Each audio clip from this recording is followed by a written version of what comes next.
I lost yesterday to the Spurs, and I was pissed. Oh. That's My player. All right. Are you guys good to go? Yep. Okay. hollow. Jesus Christ, of course these dogs are barking out back. I shouldn't say anything incriminating on film. All right. 3, 2, 1. Hello, sports fans. Welcome to this week's edition of This Week in Sports. I'm Andy Flynn. I'm your host. We're repping the Sports Kings Nation. With me today, I have Michael. What's up, guys? Shout out to that man named Ludacris. Yes, I was on a Ludacris kick the other day. I went back and listened to Chicken and Beer. That is a fantastic record. But I went back even further than that. That dude's skilled. I don't know how people, say that he's not one of the top 5 greatest rappers of all time. That man was nasty. So shout out to you, Ludacris. I still believe in you. You said top. That was right out of Woody Page. I should have muted you. Also with us, we have Kelvin. What's up, guys? Hanging in there. And last but not least, we have our recently graduated Joe Ray. At my graduation, 7 guys walking across stage did the Johnny football money, and I just wanted to kill society. So you should have. That's awful. We need more of that. Every time I help a customer out at work, I'm going to start doing that. So we have a good show for you guys today. There's not a lot. We tend to be kind of football heavy today. I don't know what to tell you guys. We love our NFL, and or actually people watching across seas, we're football heavy in the fact that we're going to talk some soccer. I know people hate it. It's taboo. If I call it football in America, people are yelling at me. If I call it soccer overseas, they're yelling at me. I'm sure our guy Marcus from Phoenix SK probably has an issue with it being called football, or soccer, rather. So let's talk about Landon Donovan. This is pretty interesting news, I guess, that in the fact that he's the all-time leading scorer and assist for U.S. men's national basketball, or national soccer. I got basketball on the brains, folks. Eastern Conference, Western Conference Finals. But he's not going to be part of the 2014 FIFA World Cup roster in Brazil. Donovan's 32. This is like the first time I think this has happened. I think he played in the last, I'm trying to look for it, the past 3. 3, that's 2. 3 World Cups for the U.S. team. Michael, let's get your take on this. Well, I mean, this was big news to me because growing up in a small little town in South Carolina, the reason why I wanted to play soccer is because of the World Cup teams in '98. Guys like Alexi Lalas eventually would go on to be Landon Donovan, and then even guys across the pond, Bastian Schweinsteiger, Michael Ballack, Ronaldo Rivaldo. Just watching guys like that. So seeing a guy that made me want to play the sport not be left or not be on this team, it was kind of heartbreaking. I mean, it was just kind of like an end of an. I don't want to say it was an end of an era because well, it probably is because by the time the next World Cup comes around, this guy's gonna be 36. So this pretty much is an end of an era of U.S. soccer as we know it, and a new era is going to rise. So I mean, it's kind of interesting to see what's going to happen, but at the same time, it's going to be sad knowing that Landon Donovan has pretty much played his last World Cup. So shout out to you, Landon Donovan. Thank you for all that you did. Yeah, absolutely, and I think that's the thing, too. If he's 32 years old right now, and some of the reasons seem to be that he might be a little out of shape, maybe he has some nagging injuries, things of that nature, I don't think it's going to get any better at 36, and he'll probably be rocking the LeBron James hairline by then, too. Sorry, I had to. Kelvin, let's get your thoughts on this. Well, like Michael said, I was watching the one game where they played Mexico back about a month or so ago, and the commentators were talking, saying that the coach said that Landon Donovan's on the verge of not making the team, and then it comes out yesterday on my phone that Landon Donovan's left off the 23-man roster, and I was shocked because he's the one who really got me into watching the U.S. soccer back in the first World Cup where they went to when I was in 6th grade. In 6th grade, we were watching it in school, and all I remember is Landon Donovan scoring from the corner. I'm like, holy crap. And now he's off the roster, and he's the leading goal scorer for the U.S. in the history. And it's going to be hard, but with Beasley and Clint Dempsey, I think they'll tear it up a little bit. Joe, your thoughts on Landon Donovan not making the roster? Well, it's definitely a shock to see USA Soccer's most notable name, left off the team. They don't even bring him along as a reserve. But, they still got a lot of big names. Josie Altidore, Beasley, Michael Bradley, Tim Howard. There's still a whole generation of guys that, are going to be moving on. I definitely thought, looks like we have a little unexpected visitor from we got this dog. Get out of here. She doesn't listen. But yeah, I give Landon Donovan a lot of credit. He took the high road on his Facebook post saying, "Hey, thank you all for the support." I think it's a great surprise, but I think USA certainly still has their work cut out for them going into the World Cup. That's for sure. So, it is sad in a sense, and it is kind of like Michael alluded to earlier, the ushering in of a new era for the USA soccer team. I mean, and you think with all those roster spots, you could have at least brought the guy along. Get him in there. We want to see him. But let's jump I haven't into been this sad since the retirement of Mia Hamm and Brandy Chastain. I mean, you're watching that in '99, seeing somebody take their shirt off. You're 9 years old. You're like, hey, whoa, cool. I mean, where was that? But, Well, dude, again, now it's a red card. Thank God we have Kate Upton now. We don't even need women's soccer players. We Kate Upton. She's all over the sports world, and she didn't even have to play any sports. So let's go into this next one because we got a couple of football topics that I would venture to say are probably going to get a little deep here. First and foremost, I guess we'll call this the versus section because we have Adrian Peterson. Well, first of all, LaShawn McCoy, basically said he believes he's the best running back in the NFL.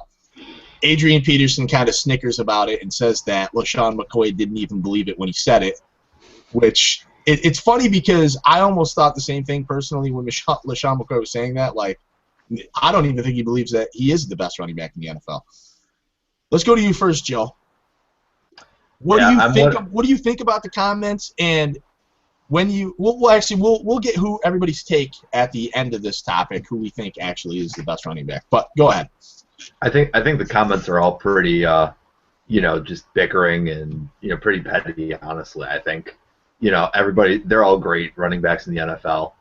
Obviously, LaShawn McCoy's got a little bit of a swagger back after he had a real disappointing season in 2012. After he had 17 touchdowns back in 2011, I remember that was a crazy year for him. But I think LaShawn McCoy's a little out of his mind going out there to say that he's the best in the league. I mean, he's come a long way, after being drafted out of Pittsburgh. To say Adrian Peterson isn't the best running back in the league right now, I don't know if I could say that. But obviously, LaShawn McCoy's got a lot of swagger. He's not afraid to call people out. After Bryce Brown got traded to Buffalo, gave Fred Jackson, C.J. Spiller, the notice. Watch out, Bryce Brown's going to be the starter. And, C.J. Freddie saying, no, I wouldn't say that just yet. So LaShawn's got a little bit of a mouth here. And, wait till the games start in 2014, see what he says then. Yeah, and I think the prospect of Bryce Brown being the starter in Buffalo is ridiculous anyways. But let's get your take, Calvin. Well, let me see. If you guys were all in the NFL as a running back and you got asked that question on Sports Center, what are you going to say? You're not the best running back behind Adrian Peterson? I would say I'm top 5, all 5 of them. I'd be like, it's just like every other player. They get asked a question, they all say that they're the best. If you don't think you're the best, you shouldn't be playing the game. But going back to it, seeing McCoy, I watch him 2 games a year, and that's when he plays Dallas. As you can see, I'm a Cowboys fan. So he tears up Dallas's defense We're sorry. The last 4 years, he's torn up. No, last 2 years, he's torn up Dallas's defense every time they played him. So he's a great running back. He can cut on a dime, like his Twitter handle says, but he's not on AP's level quite yet. And AP is just a workhorse. And coming off an ACL injury, playing within a year later, and Derrick Rose still can't even get back on the court after his ACL, and now he has an MCL. So I still give it to AP. All right, Michael. Well, I mean, first and foremost, I applaud LaShawn McCoy for everything that he has done for the city of Harrisburg, Pennsylvania, where he's from. The guy's done a lot for the inner city kids. Him and Marcus Colston both own a semi-professional football team there. But I think Marcus Colston's more of the owner than LaShawn is. And I may not have worked with his cousin at the Hershey factory. I didn't really believe a lot of what that guy was saying the whole time. I think sometimes he may have come in a little bit of this, a little too much. But, I applaud. I give credit to LaShawn for all that he's done in his football career. I think he's done a really nice job with Kelly's new system. But to say that you're the best behind Adrian Peterson, come on, man. I mean, we all know why you did it. But really? I mean, you couldn't just say I'm top 3. I mean, you know, I agree completely with what Kelvin said about how if you don't think you're the best, you shouldn't be playing. That's great. But until you come back from an ACL surgery and have an amazing season, until you carry a team by yourself with no real quarterback and hardly any, you know, I mean, you have a young wide receiving core. You've got arguably, you know, one of the best up-and-coming left tackles in the NFL, but that's about it. And not really any sort of defense. There's no real continuity in Minnesota right now. You're about to change stadiums. You've just changed head coaches. You basically don't have a team aside from Adrian Peterson. And they're still, for the most part, competitive. I mean, aside from last season when the whole ridiculous quarterback carousel that was going on there. But it's kind of apparent that Adrian Peterson is the best running back in the NFL. I mean, I thank Adrian Peterson every day that I got him in the next to last round right as he was coming off of ACL surgery in my fantasy league and completely destroyed that league because of AP. And until LaShawn McCoy is on a Wheaties box like AP is, he's not going to be the best running back in the NFL. I'm sorry. He's close. He's maybe top 3, but he's not AP. So we see this from time to time. I mean, Dwight Howard was asked before the NBA season started, you know, if he thought LeBron James was the best player in the league or whatever. I'm paraphrasing or something like that. And Dwight Howard said, well, I think I'm the best player in the NBA. And, you know, people laughed and people took shots at him. But obviously, I mean, that's the kind of thing we want to see. I don't think there's anything wrong with being humble and, you know, saying, well, I'm really good, but Adrian Peterson's probably the best player. I just hate, you know, these guys taking shots. I mean, we saw it with Des Bryant. Had his moments with Calvin Johnson before they played last year. You remember that? They still Calvin, do. right? Yeah, they still do. Look what happened. And I mean, obviously, I like Des Bryant. I'm a Des Bryant fan. I think he's kind of has some Calvin Johnson in him, but it is Calvin Johnson. And that's just the thing with Calvin Johnson and Adrian Peterson is neither of these guys are human. They're both aliens. Like they're just not. They're not real people. They're not of normal flesh and blood. So it's hard to compare. But here, because it seems like we don't even need to ask the question who you guys choose between LaShawn McCoy and Adrian Peterson. It seems like it's across the board, and I agree there too. I do, however, think it's a lot closer than people are giving it credit for because I think LaShawn McCoy is a hell of a player. Oh yeah, no doubt. I feel like there was a season before last season where he was completely misused by Andy Reid in Philly. And actually, I remember having the fear that Andy Reid was going to go to Kansas City and do the same thing to Jamal Charles, who I feel is right in the discussion too. Yep. But I'd put him top 5. That's exactly what I was going to say. I think that personally, I put LaShawn McCoy number 2 or number 3. I think it's really close with him and Jamal Charles. I really don't even have the thought. I guess if I had to pick, shot out of a cannon, I'm going to go AP, LaShawn McCoy, and then Jamal Charles. But I do think it's closer. Let me ask you guys this, because I've already said it. Do you think that LaShawn McCoy is the second best running back in the league, Michael? Yeah, I think it's a fair assessment to say. I mean, the guy puts up the numbers. He's got, you know, the yards to back it up. And, of course, he's got the swagger to do it. And, I mean, you know, I didn't see anybody else putting up 17 touchdowns a few years ago. That's you. Is that your opinion? Like, do you Yes, I think he's the second best running back in the league. That is my opinion. All right. Kelvin, how about you? I'm going to go the other way and say Jamal Charles is second, but it's a close second and third between him and McCoy. I have McCoy third. And remember, like, before last season started, a lot of people might have answered Arian Foster. Joe, do you think that LaShawn McCoy is the second best? If not, who do you think is? Let me rank this a different way in terms of Madden overalls. I'd say Adrian Peterson 98, 97s you get McCoy and Charles, and then 96 you get Marshawn Lynch and Matt Forte. Oh, he didn't want to make the pick. Look at him dancing around it. Out. He went Madden Did they taught you in stats. college? Call me Stephen A. Smith. I don't want to offend anybody. At that college you went to? It's fair, but I think the point got across that I think, you know, between the three of them, Peterson, McCoy, and Jamal Charles, I do feel like it's closer than people. Like, a lot of people say Adrian Peterson, everybody else, and I think sometimes that's an unfair assessment. So the gap is very close, and it might get reversed at the end of this year, I would say. It is. Let's jump into the next because we're sticking true to the versus, or we're staying true to the versus thing here. We're gonna go to the defensive side of the ball in the NFL. We have Patrick Peterson calling out Richard Sherman And if anybody is going to get called out, it's going to be Richard Sherman. I think he knows this. We know this. He's done enough with his talking, which is fine because I enjoy it, to get called out by everybody who wants to call him out, and that's just going to continue to happen.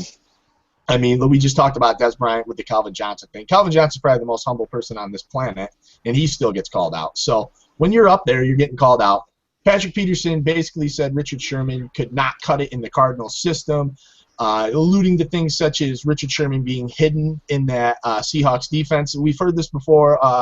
Namni Asamoah a few years ago, they were saying, he only played the one side of the field. He was kind of hidden when he was with the Raiders. The Raiders' secondary was so bad that teams just opted not to throw near him, which kind of looked like it became true. Richard Sherman, let's go first. Richard Sherman and Patrick Peterson. Simply, who would you take? Michael. No, I mean I take Richard Sherman. I mean, especially if I'm the Carolina Panthers. I mean, in a defense that's already established, you put a shutdown. Yes, I said it, Patrick Peterson. A shutdown corner like a Richard Sherman in there. It automatically makes your defense a hell of a lot better than it already was. I mean, I give all credit to Patrick Peterson. Patrick Peterson is one of the best young rising corners in this league. I would probably maybe put him in top 10 right now. I'd have to think about that a little bit, but top 5. That's me. That's my opinion. See, but that's cool. Like I said, I have to think about it a little bit because there's a whole other ranking system with that. You have to take into consideration pass rush, all this other good stuff. Absolutely. But the defense, you got two great defenses. I mean, let's not forget Arizona's defense is no slouch. They're really good, and they got better. And you have to get better in this NFL in the NFC West. I mean, it's the toughest division in football. You have two of the top corners in that division going we know at it. that those teams from Arizona tend to get kind of snubbed on the playoff bids. But I get what Patrick Peterson's doing. It's kind of the same thing with LaShawn McCoy, but at the same time, until you, to quote the great Ric Flair, to be the man, you have to beat the man. And until Patrick Peterson and the Arizona Cardinals beat Richard Sherman and the Seattle Seahawks, no. Richard Sherman right now. All right, Calvin, ball's in your court. Thanks for stealing my freaking last line there, Michael. That's what I was going to say. Sherman's got the ring. Great minds think alike. But to say that Sherman would be zeroed out in Cardinals defense is kind of outrageous to say because he'd improve their defense a little bit more than it already is. So Richard Sherman is a beast in his own right. I don't like arrogance on the field. I think it's just annoying, but at the same time, he's got the ability to back up his talk. Unlike, now he's got the money. He got the extension, but Richard Sherman, especially what he did with Crabtree in the championship game last year, where he just turned around out of nowhere and swats the ball away from Crabtree and gets in his face and does I guess he was trying to congratulate him according to the stuff I heard. So Richard Sherman, I would take both of them on Dallas because both of our corners suck to begin with. So I'm taking Richard Sherman just because he's got the ring, and Peterson hasn't proven that he can beat Seattle yet. And when he does, like Michael said, then I'll pass the torch on to Peterson. All right, Joe Ray, let's get your take. Let's get some of this college insight here. Let's see here. I think Patrick Peterson's going to prove that he's a lot better even than people expected him to be this year. And the reason why is that I think Arizona added two guys that's really going to make their secondary pretty close to on par with Seattle's. They picked up Cromartie from the Jets, who, albeit is coming off his worst year of his career probably, but he's still a name. He's a big-time guy, and he's better than, Gerard Powers or Antoine Cason or whoever they had last year. Or anyone the Lions have. Yeah, anyone the Lions have. And then they added Deone Buchanan, a safety out of Washington State that I thought was going to be a steal for some team in the second round, but they go and take him 20th overall in the first round. Dude's a big thumper. He can cover a lot of ground. You put him with Tyrann Mathieu, that's following kind of the same blueprint that Seattle has for their secondary. Because Sherman, he's playing in front of the two best safeties in the game, arguably. Earl Thomas, Cam Chancellor. He's got everything, all the support that he needs in that defense. front seven wise, other secondary. Yeah, but I think Sherman is still right now the best pure cover corner in this game. I mean, it's like what we saw with Revis 4 years ago. You literally put him on one guy, and that guy is eliminated from the game. And as long as you have the personnel to cover everybody else, then why the hell wouldn't you do that? Yeah, I think, and Michael said this a bit when he spoke. There are different things that go into building a cornerback or anybody in the secondary. Obviously, for me personally, I place like your man coverage, like you were just saying, Joe, above everything else. I think obviously it differs depending on what you need, but just to be able to say, hey, I have this guy Richard Sherman, or I have this guy Darrelle Revis, or whoever it may be, and to say, hey, I can stick them on your best wide receiver, or not even just a wide receiver, your best receiving option, and I can, eliminate them from the game, or I can give them trouble all game. Like, that's invaluable because we have some of these guys. We just talked about the Des Bryants, Kelvin Johnson. We have guys like Larry Fitzgerald and A.J. Green and all these wide receivers. The wide receiver position is becoming very popular, I think. I mean, we're getting guys in the league. So to have a guy to go put on them is just, it's invaluable to me. I do like what Patrick Peterson said because, again, I said I have him in the top 5 as far as cornerbacks go. So I like the healthy competition. The one thing I didn't really like is I think when you're doing something like this, like Adrian Peterson kind of approached it the right way. He talked himself up. He said, LaShawn McCoy doesn't even believe what he's saying. He didn't say anything against McCoy. I didn't like where Peterson went with the fact of trying to discredit Sherman, saying he couldn't last in Arizona's defense. That's silly to me. You could put Richard Sherman in any defense in the world right now, and he's going to be an above-average player. So I thought Peterson's comments kind of went a little out of bounds. Michael, what's up? The thing that I'm kind of interested to see, especially when these two teams play, since Seattle has lost some pass rush help, I forget who it was that went to that left Seattle and went to Jacksonville, but some Chris Clemens, but they've got Bruce Irvin, they're fine. I knew it was somebody they'll be all right. That's the thing is they have guys behind guys. That right. Other teams it's kind of interesting to see. Is this going to be with the pass rush, is that going to put more pressure on a Richard Sherman or an Earl Thomas because it's not the same line as it was last season? I mean, do I think they're going to be fine? Yeah, but it's still one of those things in the back of my head that I'm gonna watch the game and be like, hey, wait a minute, I think I alluded to that. So let's go, everybody. We'll just start with you, Michael, since we're already here. Who do you think the best cornerback in the league is, if you had to choose? Anybody not like? Are we not including Richard Sherman? I mean, because it's kind of obvious. Including Richard Sherman. Despite the fact that Joe Hayden is now the highest paid corner in the league because of Richard Sherman, I still got to give it to Richard Sherman. I mean, you give props to Joe Hayden. Joe Hayden, personally, I think was worth a little bit less, but hey, Joe Hayden got paid. Joe Hayden deserves to get paid. But Richard Sherman is still Richard Sherman, and I think it's a lot farther than AP LaShawn McCoy / Jamal Charles. No, it's like Richard Sherman and then people here. Because, it's Richard Sherman. So, Kelvin, is your, who's your top guy, and what do you think the gap looks like between, between Sherman and Peterson? Well, let's see. Can I go with Brandon Carr? Because just based off what he said after the whole Manziel thing broke out, that he's going to tear the league up this year, being a corner, I was like shocked when he said that, but no, it's definitely not Brandon Carr. I'm going to go with Sherman. He's got the ring to prove it, and 2 years ago I would have said Darrelle Revis, but now I'm sitting here saying that Richard Sherman, just because he's younger, he's got more power, he's a bigger body, so it's not that far. It's not like a huge gap. I say it's like that, and it's going to shrink down if Arizona's defense steps up a little bit and can prove that they can beat Seattle. Joe, what's your take on this? It's Richard Sherman. I want to debate more, Patrick Peterson, Joe Hayden, not even going to go into Madden overalls. It's Richard Sherman. I think it's Richard Sherman too at the top. A lot of times it does boil down to in a tough decision if it's close. What have you done for me lately? And we know what Richard Sherman's done lately.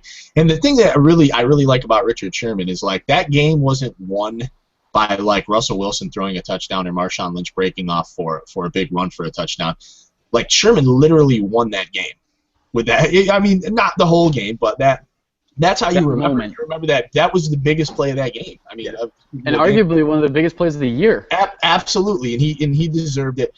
I will say this though, I almost feel like because of the position they play, and I know I said the LaShawn McCoy, Adrian Peterson thing was a lot closer for me than most people would give it credit. I almost feel like the Patrick Peterson, Richard Sherman thing is a little closer than that even.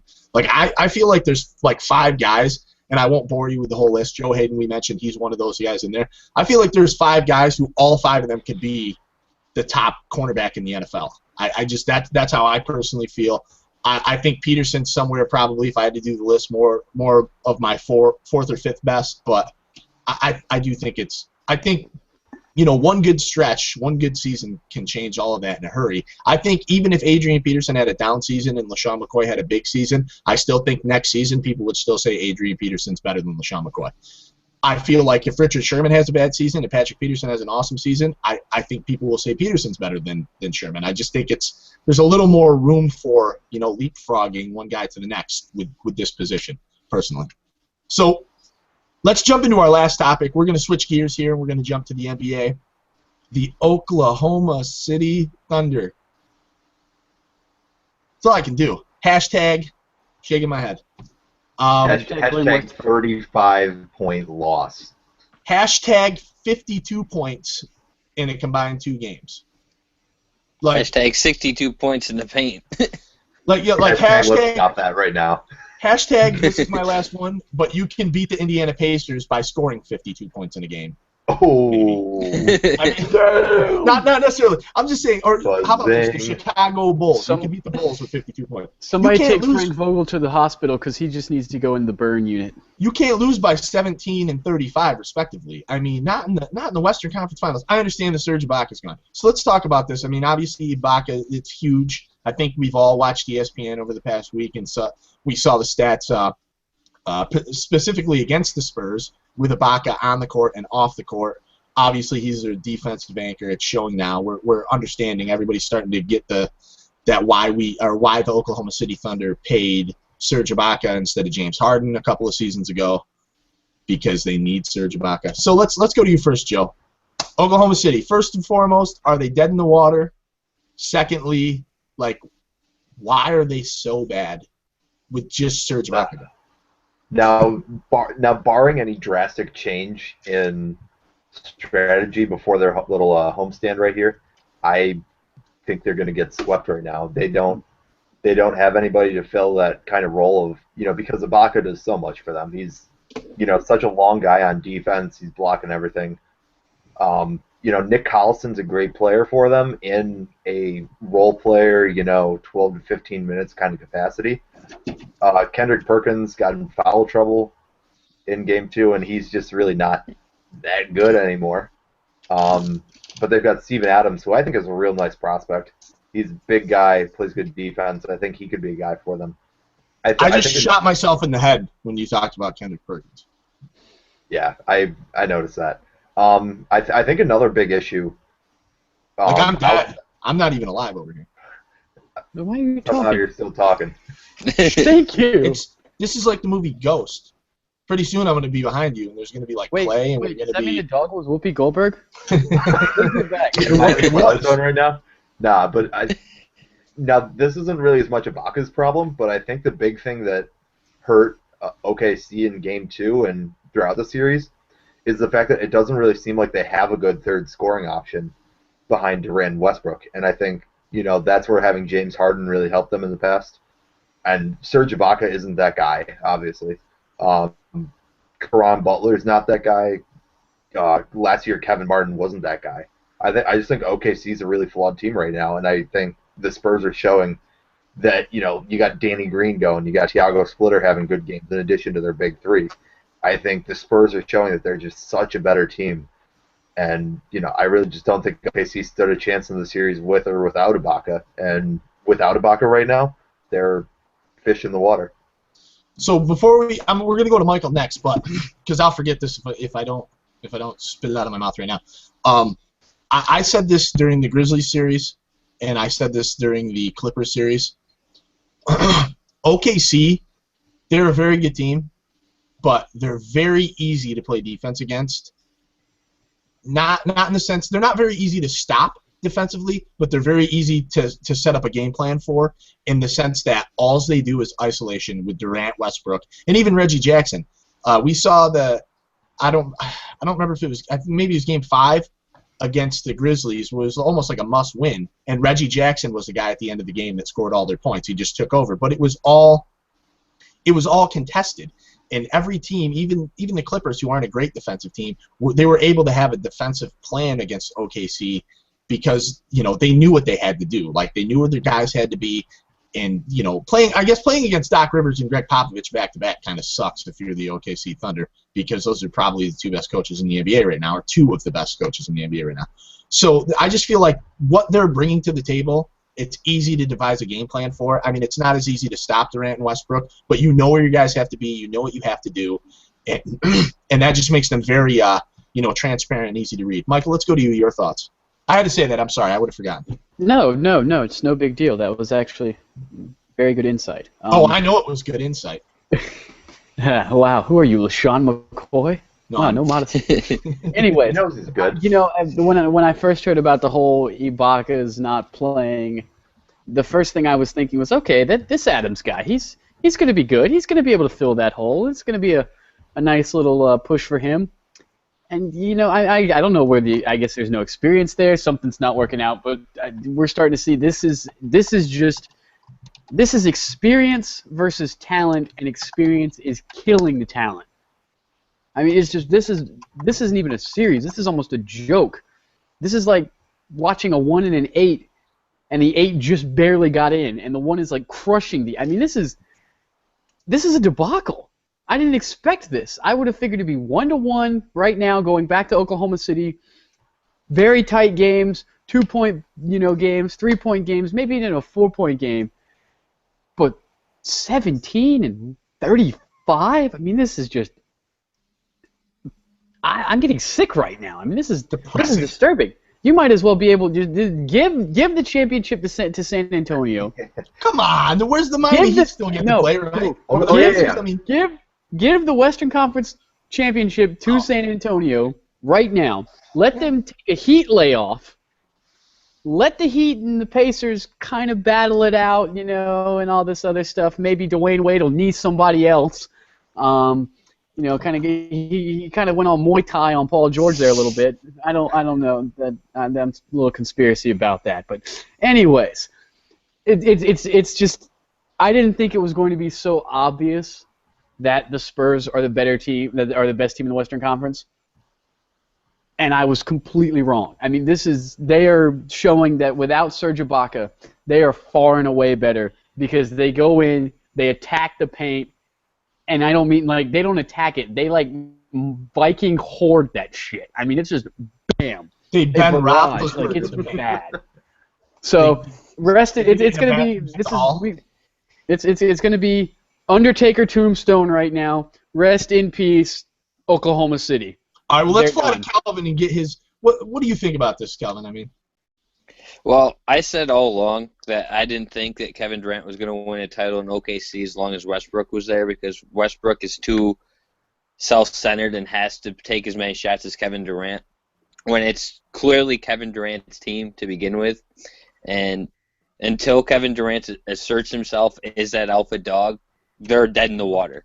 And it's not just Serge Ibaka helps, but in the sense that he covers the paint better than Kendrick Perkins is going to. So, let's see. Where was I going? But yeah. You were blaming Russell Westbrook. Yeah, but let's not forget 2 years ago. 2 years ago, that the Oklahoma City Thunder were in the same boat against the same San Antonio Spurs team. They were down 0-2, but they also had James Harden, who they're greatly missing now. So I think that they should have kept James Harden and got rid of Westbrook at the time, but that's just my opinion, not anybody else's. So I am going to put more of this blame on Kevin Durant not being more assertive with the ball. Thank you. So, but the Serge Ibaka thing, I'll bring that back up, is huge I haven't really read much into the injury because I have been working a lot and haven't been able to catch up on exactly what happened to his calf. But we'll see. Get used to that, Joe. I'm going to say that Oklahoma City comes out in Game 3 and wins Game 3, and they reassert themselves and remake this a series just like the Montreal Canadiens did last night in MSG. I don't think the Thunder are winning this series at this point. I don't even know that it'll go 7 games at this point. But I do agree with Calvin in the fact that I think that they're going to win Game 3, and I'm not going to be shocked here if it's Game 4, if we're going into Game 5 2-2. I really the thing is one of these games at least in OKC, Westbrook and Durant are going to score like 65 or 70 combined, and they're going to win the game. Just because that's the thing is you can't continually stop those guys every night, even if you're in their face. I mean, we watched Tony Allen and we watched Tayshaun Prince and these guys in Memphis just be in their faces. Mike Conley, they were giving them a hard time, and they still managed to have these games where they just were too powerful offensively. Same thing's going to happen in this series. The only problem is at the end of the day, they need Serge Ibaka. Like these people in OKC aren't stupid. There's a reason it was James Harden instead of Russell Westbrook. There's a reason it was James Harden instead of Serge Ibaka. It's because they like this. I want to hang a lot of this blame on Kevin Durant. Although that I've, in honor of Kelvin, I changed my hashtag up top if you guys can all see. So we're back to blaming Russell. It's always his fault. I mean, Russell Westbrook was yelling at Kevin Durant, telling him, think, use your head, Game 2. Durant's out of it, man. It's like if anybody starts breathing on Durant, he doesn't want to play anymore. He just he settles. He takes these bad shots. So Has he been I don't know. fishing with Roy Hibbert? I mean, has Paul George been hanging out with his lady? I start to feel like sometimes when I watch, now it's most of the time I would say Kevin Durant hands down, but sometimes when I watch the Thunder play, I almost feel like Russell Westbrook's the more valuable player. And I know that sounds insane, but some of these times, in both of these games, I thought Russell Westbrook was the better player than Kevin Durant. Just in these games, obviously. But bottom line is the Spurs run that offense that's very easy to prepare for. I'm going to keep pounding this point. Greg Popovich is the best coach in the NBA. He might be the best coach of all time. I don't know. He's in the discussion for sure. It's very close. He's top 5 of all time. He's definitely top 5. And when it's all said and done, he might be the best. Riley, I mean, Red Auerbach and the Zen Master. Absolutely. There's a ton of great coaches. Wow. But Greg Popovich has been great. He's definitely the best coach right now, and he's just loving the fact that he doesn't really have to game plan. Scott Brooks needs to throw him a curveball. I don't know that Scott Brooks will. Maybe my hashtag next week is blame Scott Brooks, and that won't be sarcastic at all like my Westbrook Hashtag one is. Mark Jackson and OKC. Oh, don't do that. So I did want to ask one more question for you guys real quick before we end the show. Who does everybody have winning the NBA Finals right now if they had to pick? Joe, you first. San Antonio Spurs defeating Miami Heat. Calvin. Miami Heat beating San Antonio. Michael. Well, I think I said it before, and I'll say it again. San Antonio. I'm going to make my pick like halfway through the next series. So, no, I'm just kidding. I honestly am starting to lean towards the Spurs a little bit, but I'm going to stick with Mark the Miami Jackson Heat. and OKC. I'm going to stick with the Miami Heat over the Spurs. I'm not giving you a games prediction. I'll wait until that series is actually going on if it is. But I like the Heat still. I still think that they bring different problems to the Spurs should they play each other. Also, a quick shout-out on the Eastern Conference here. Now it kind of helps the Pacers with Paul George's concussion, but who in the NBA scheduled Miami to have 3 days off before they go back home in this series? It wasn't me. I can promise you that. Dwayne Wade paid somebody. It might have been the same. It was person. Johnny Manziel. It was Just the same a little person. convenient. It was the same person who pressed the buttons on the ping pong balls at the NBA draft lottery. Oh yeah. So Something like that. I do want to thank everybody for tuning in. This is our weekly everything sports show here, This Week in Sports. Coming back from hiatus. I want to encourage you guys to go on over to www.sports-kings.com. You can read all of these fellows' work there, my work there, everybody else. On behalf of myself, Michael, Joe, Kelvin, and everybody at the SK Network, I'd like to say we'll see you next week, we hope. And thank you for tuning in. Later. Adios.